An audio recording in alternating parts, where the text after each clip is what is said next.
with you, we're going to date for a while. We're going to make sweet, sweet comedy love with each other. And then suddenly, without warning, I'm not even going to call you guys anymore. The last thing you will have heard me say is, hey, I'll call you guys later. And I never call. But you hear through the grapevine, I'm dating a younger, sexier crowd. And then I'm really happy, but I'm not happy. Because I think about you guys. And about a year from now, I'm going to call weeping in the middle of the night. You were the best crowd I ever had. You really listened to me. And I didn't know the crowd I had till you dispersed. And then we're going to get together, we're going to hang out, maybe we'll all, run around town and smash windows and cause destruction. And I'll make jokes, and one of you guys will turn and be like, ha, Dane, you're a riot. And I'll go, I'm a riot, you're a fucking riot. Get it?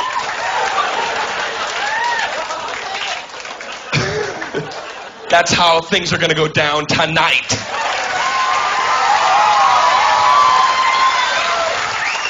Three weeks ago, one of my dreams came true. I finally got to see something I've always wanted to witness live. I finally saw someone get hit by a car. Nailed. This guy got hit right in the hip. That's your center of gravity, and that sends you flipping through the air like Eddie Gordo from Tekken when someone doesn't know how to do combos and they're just hitting the buttons randomly. I always just miss it, right? I'm looking, and then I go to order my twisty cone. Oh, what? What happened? The guy got hit? No. I just went to order my twisty cone, and I missed it. This guy gets nailed. This is the setup. He's walking down the street, and he's doing that wacky speed walk. He's got the buds in his ears, and I don't know what you're listening to that makes you do this fucking walk. Maybe just a tambourine or maracas. You're just... So Johnny Tambourine is walking down the street. He's got the not a good time to cross signal. As he's going across, I see the car coming down the street. When I see the car coming, I'm like, yes. Finally. Don't talk to me. Don't talk to me. I gotta see this. The guy goes flying into the air. His shoes flew off. When you get hit by a car, sometimes your shoes will fly off. Sometimes your pants will come off. But I was not fortunate enough to see the pants portion on this strike. And before I go any further, here's the best part. This is how he lands on the other side of the car, which was a Dodge, by the way. And I thought that was kind of funny and ironic. I got a little humor out of that. I did try to help this man. As the car was coming towards him, I reached out and I said, oh! Oh! That's all I could think of to say. There's so many things now in retrospect that I'd love to have been like, you're about to get struck by a vehicle! I did not have time to say you're about to get struck by a vehicle, so I went with, oh! Which is like a concerned moan. The guy gets tagged, okay? The greatest part of the story. He's in the air, flipping around. This is how he lands on the other side of the car. He comes down perfectly on his feet, and then he jumps in the air, and he starts walking around embarrassed. He's trying to play it off like he didn't just get hit by a car. People around him are like, oh my God, are you all right? Are you okay? He's like, I'm fine, seriously, I'm fine. I'm a little bit hungry, but other than that, I'm fine. No, you should really sit down. You're bleeding from the ears. I know that. I do that. Every couple of weeks, I empty the blood out of my own head. It's tradition in my family. Has anyone seen my shoes? I kick them off in a fit of joy. I love getting struck by vehicles, and sometimes I'll kick my shoes off in a fit of joy. I'm fine. I'm just going to go over here and puke shards of my own pelvis into this bush.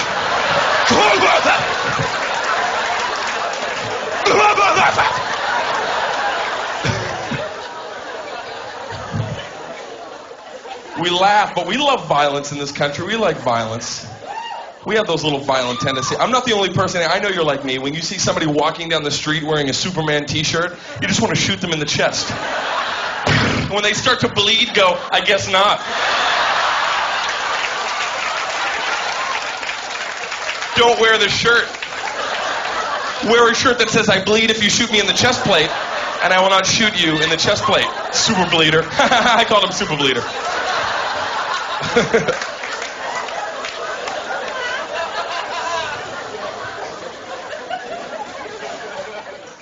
There are some things that I have learned in my recent past that I'm excited to share with you tonight. And one thing I've realized is we all want to leave behind a legacy. We all want to be remembered for something.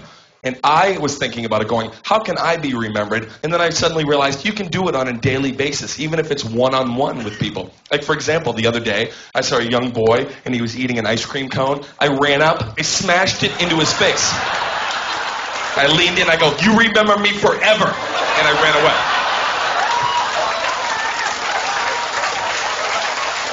Because you know when he's 50, he's going to be like, one day a man ran up to me. I did not know this man.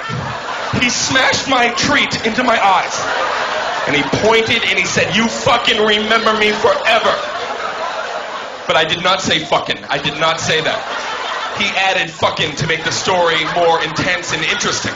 He deserves to have ice cream smashed in his face because he's a lying 50-year-old man. I did not say fucking.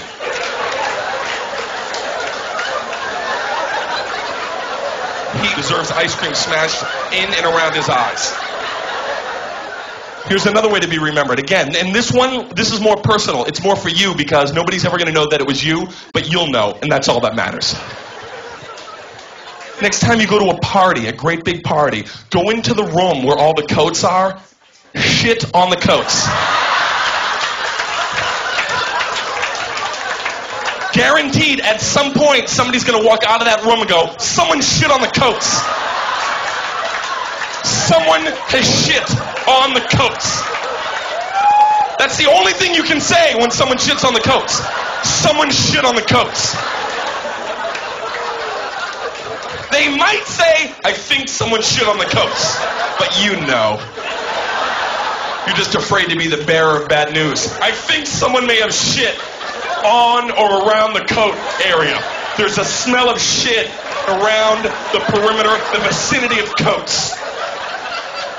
Leading me to believe someone has shit.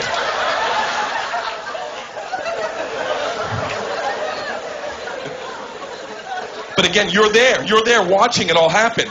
And it's your job, all you're going to do at some point, you're going to lean in and go, what? And then blend back into the crowd.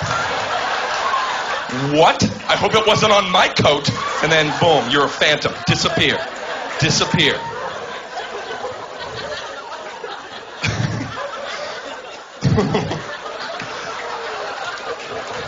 One thing that I've always wanted to do ever since I was little, I've always wanted to be abducted by a UFO. Yeah, sometimes I just go hang out in the woods. I'm just waiting for that blue light. That's how they suck you up, by a beam of light. They suck you up by your chest. And that's not necessary. Throw a rope ladder down. I'll climb up. I'm interested. I'm here for you. Don't suck me up by my chest. That hurts. You're a hovering craft. Why wouldn't I come in and poke around for a minute? It'd be great to be abducted. What did you guys do this weekend? Dude, we got hammered. It was awesome. Oh, yeah? I was abducted. I was zipping around the galaxy. Sometimes when I think about if UFOs come down, I get a little concerned because then I've thought of this scenario. This would be the ultimate full circle slap in the face of the United States. What if this happens? Because look, we're the greatest country on earth, but we get a little cocky from time to time. If we don't like the way your country is doing its business, we'll kick the door in. Hey, knock it off. You're bugging the world. Cut it out. And if you don't listen to us, then we'll throw all kinds of weapons and crazy shit at you, which we always apologize about using 20 or 30 years later. Listen, we're really sorry about that. We were a little drunk at the time, and we got a little rambunctious. The bomb, we didn't know it was going to do that. We thought it was a contained blast, and we didn't know it would make everything blown to smithereens. And you were being kind of a bitch. Country, you were being kind of a bitch. Are we cool now? Do you mind if we leave like 3,000-4,000 troops and maybe some supplies here? You don't mind that, do you? Do you mind? You wouldn't want us to get drunk again, would you? High five us, photo op.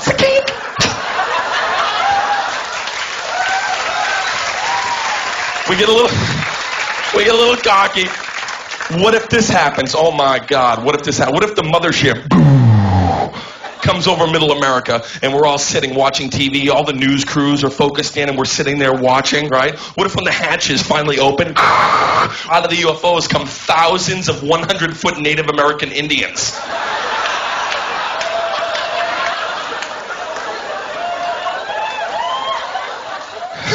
We're going to be watching like, fuck, those are huge Indians.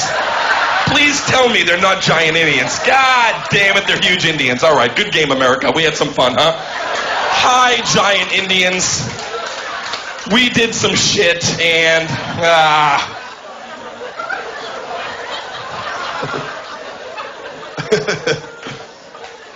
Could you show us how to make giant corn?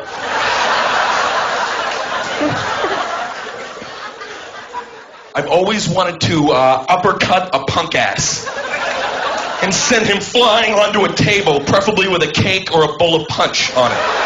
And that would break. And this would take place at a party, dance, gala event. This is a direct quote that I want to receive someday from someone, and I want them to mean it when they say this. And I don't know what it is yet, but I want this reaction. Are you out of your fucking mind? And then I want to do whatever the action is, and then I want them to follow that up by saying, you really are out of your fucking mind. Maybe shove some fireworks in my pants. Hey, are you out of your fucking mind? You really are out of your fucking mind. Oh, he just lit fireworks off in his pants. He really is out of his fucking mind. That would be great. This is another one too, and I know you're like me. I hate it when somebody turns around in my driveway. You're just sitting comfortably watching TV, you hear a car pull. Who's this? It's so disruptive. You look out, strange car. You don't know if it's a government official. You start getting concerned. What? I don't know this car. Then they turn to leave. You're like, you son of a bitch. You wasted moments of my life. Moments I will never get back. Someday, I'm going to run out to that car, catch them before they leave, knock on the window, make them roll it down and go, you ever turn around in my driveway again? I'm going to cut your fucking head off. I'm going to put your head on my antenna and drive around with your head on my antenna. And hopefully I'll get a twofer and the person will go, are you out of your fucking mind? Then I pull out a switchblade, they go, you really are out of your fucking mind. And I go, zang zadam.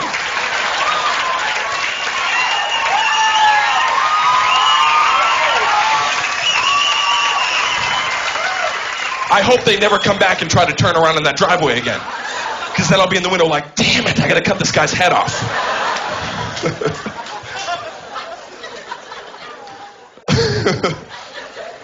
There are certain sounds in this world that when you hear them, they make you react in different ways. There are certain sounds that when it floats into your eardrum and it goes high into your cerebellum, located near your limbic system, you hear the sound, you react in a certain way. Some sounds soothing, right? You hear like the sound of a babbling brook. Maybe the sound of the dryer with the towels.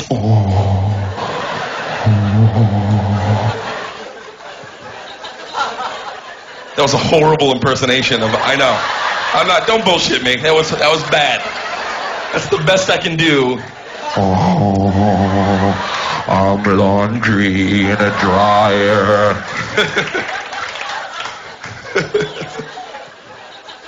It's like haunted laundry in there.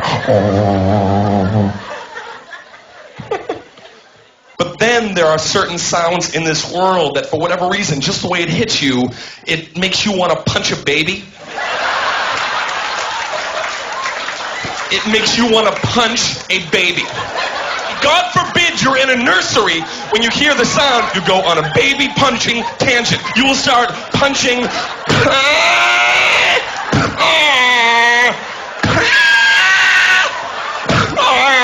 God help me! It's the